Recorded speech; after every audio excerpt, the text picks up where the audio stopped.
Today, we will talk about Fund of Funds, FOF.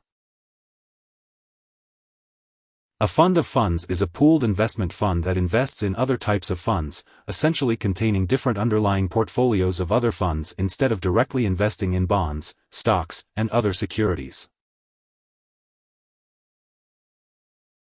The fund of funds aims to achieve broad diversification and appropriate asset allocation with investments in various fund categories wrapped into one portfolio.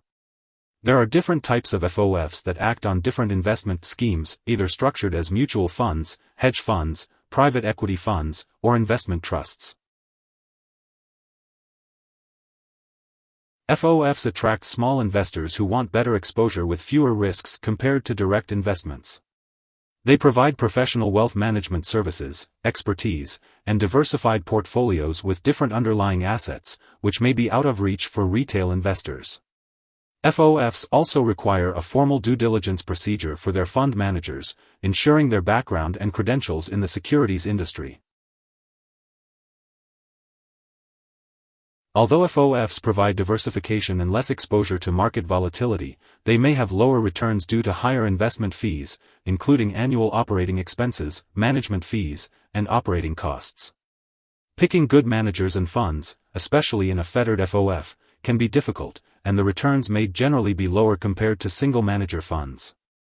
Additionally, FOF investors essentially end up paying double fees, on top of the fees from the underlying funds. The Barclay Fund of Funds Index, sponsored by Barclay Hedge, is a measure of the average return of all FOFs that report into the company's database.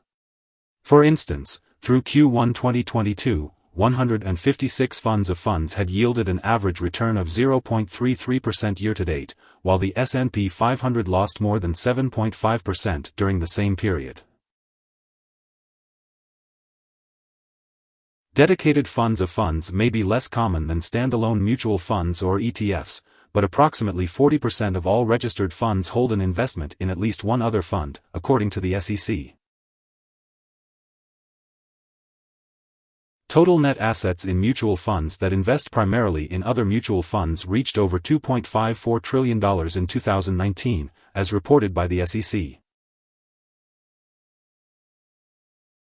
Yes, like all other pooled investment products, FOFs are also overseen by the SEC, specifically, SEC Rule 12d-1-4, updated in 2020, provides a consistent framework for fund of funds arrangements. Here are 4 key takeaways. 1. A fund of funds, FOF, is a pooled fund that invests in other funds. 2. FOFs usually invest in other hedge funds or mutual funds. 3. The fund of funds strategy aims to achieve broad diversification and minimal risk. 4. Funds of funds tend to have higher expense ratios than regular mutual funds. Hope this would help. Thanks for watching.